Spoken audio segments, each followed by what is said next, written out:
Hello, we are going through problems 3, 4, and 5 from your Try 1 Algebra 3 review. For this one, we are going to talk about factoring. So what is the expression in factored form? For my first one, we have x squared plus 15x plus 54. Notice I don't have a number in front of my x squared. That means I'm going to use the x method. Remember, you have like a sneaky little 1 here. And if you have a 1 there, you're using your x method. Remember, technically this is A, B, and C. I'm looking for something that multiplies to C, so 54, and adds to B, which is 15. So I'm talking about what can I multiply to get 54 and add to get 15.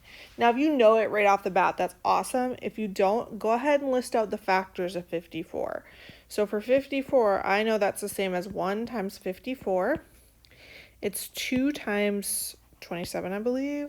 It's 3 times, oh man, this is where my brain is just gonna have to do some math. Does 3 work? Let me double check. Sorry, hold on. If I do 54 divided by 3, I get 18. 54 divided by 4 is 13.5, so 4 times 13.5. Remember, we don't want any fractions or decimals, so that one won't work. 54 divided by 5 also gives me a decimal. 54 divided by 6 is 9. So we have 6 times 9.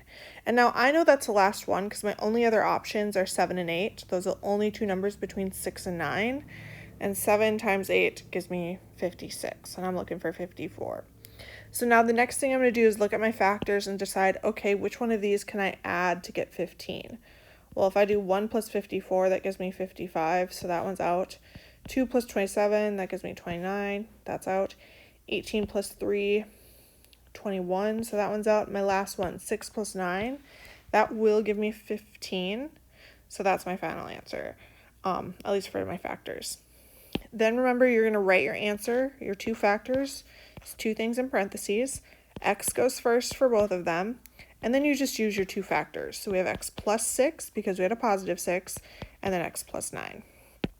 And those are my two factors. The second one, we're doing the same thing, x squared minus 13x plus 36, only now we're looking for something that multiplies to 36 and adds to negative 13. Again, if you're not sure of your factors of 36 or you don't know it right off the top of your head, go ahead and list them. So I know 36 is the same as 1 times 36. It's the same as 2 times 18, 3 times 12, 4 times 9, 5 won't work, and then the last one is going to be 6 times 6. Again, I know this is the last one because we've gotten to two numbers in a row. There's no other number between 6 and 6. So from here, we're looking for something that adds to 13. Now, what you want to be careful of is, notice we're looking for something that adds to a negative 13. I'm going to look at my list first and say, okay, could these two numbers get me to 13? If I do 1 plus 36, it's going to be too big. 2 plus 18, that'll be too big. 3 plus 12 will get me to 15. And 4 plus 9, that gets me to 13, which is great. So I know my two factors I'm going to want to use are 4 and 9. Now the only problem is we're trying to get to a negative 13, but a positive 36. And the only way to do that is to do minus 4 and minus 9. Negative 4 times a negative 9 gives me a positive 36. Negative 4 plus negative 9 gives me a negative 13. That means my final two factors are x minus 4 and x minus 9. And that is your answer. All right, number 5 is a little different. We are factoring out a GCF. So I'm looking for the biggest number I can divide both of them by. The first thing I notice is that they're both negative, so I'm actually going to take out a negative to begin with.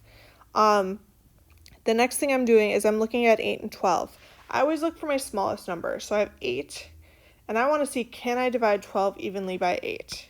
If you type 12 divided by 8 into a calculator, you're going to get a decimal, so that's not going to work. The next thing I want to say is, all right, what's another number I can divide 8 by? The next biggest. Well, I know I can do 8 divided by 4, and that'll give me an even number. If I do negative 12 divided by 4, that'll also work out nice too. 12 divided by 4 is 3. So 4 is going to be a part of my GCF. And then the last thing I'm looking for is my x's. If they all have an x, awesome, I can take an x out. If one is missing an x though, I can't take out any x's or any variables. If they do all have x's, I'm looking for the one with the least amount of x's. So technically this is x to the power of 1, which means I can take one x out of each of my terms. From there, we're just going to divide. We'll have negative 4x out front. That's our GCF, our greatest common factor. And then whatever's left over in parentheses. So negative 8 divided by negative 4 gives me 2. X squared divided by x is just x. Negative 12 divided by negative 4 is a positive 3. And then x divided by x, those cancel out. So my final answer would be negative 4x times the quantity 2x plus 3. And that is that. All right, thank you for watching. As always, if you need any help, please don't hesitate to reach out to your math teacher.